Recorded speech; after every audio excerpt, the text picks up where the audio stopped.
ప్రియులారా, ప్రభువైన యేసుక్రీస్తు నామములో మీకు అందరికీ శుభములు, వందనాలు. ఈరోజు దేవుని వాక్యము యెషయా గ్రంథం 40వ అధ్యాయం 8వ వచనం.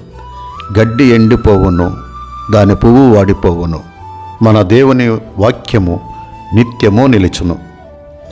మానవ చరిత్రలో బైబిల్ మీద జరిగిన దాడులు మరే ఇతర మత గ్రంథంపై జరగలేదు. క్రీస్తు శకము 300 సంవత్సరాల్లో డయోక్లీషియన్ క్రైస్తవ మతము వ్యాప్తి చెందకూడదని క్రైస్తవ మత సాహిత్యమును, వాటి వ్రాత ప్రతులను కాల్చివేయాలని రాజాజ్ఞ ఒకటి తీసుకుని వచ్చి అనేక ప్రతులను కాల్చివేయించాడు. ఇంకా అనేక చర్చీలను తగులబెట్టించాడు. అతని అధికారులైతే అనేక ప్రాంతాల్లో ఉన్న క్రైస్తవులపై దాడులు చేస్తూ అనేక హింసలు కలుగజేశారు.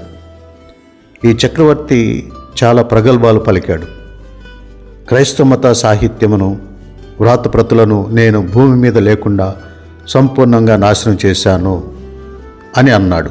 అయితే అతని తర్వాత వచ్చిన రోమా చక్రవర్తి కాన్స్టంటైన్ యేసుక్రీస్తు ప్రభునందు విశ్వాసం ఉంచి ప్రతి దేవాలయంలో బైబిల్ వ్రాతప్రతులు ఉండి తీరాలని ఆజ్ఞాపించి వాటిని సమకూర్చుటకు ప్రయత్నించాడు.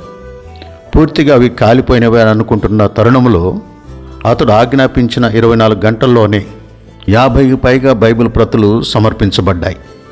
1778 సంవత్సరంలో మరణించిన ఫ్రెంచ్ దేశస్థుడైన వాల్టైర్ అనే అతను కూడా బైబిల్ను నాశనం చేయుటకు ప్రయత్నించాడు.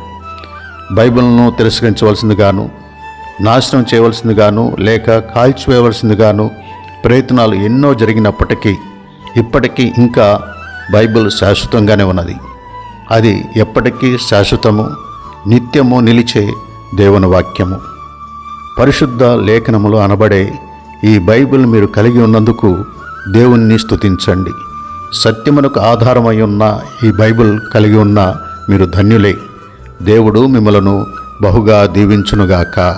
ఆమేన్.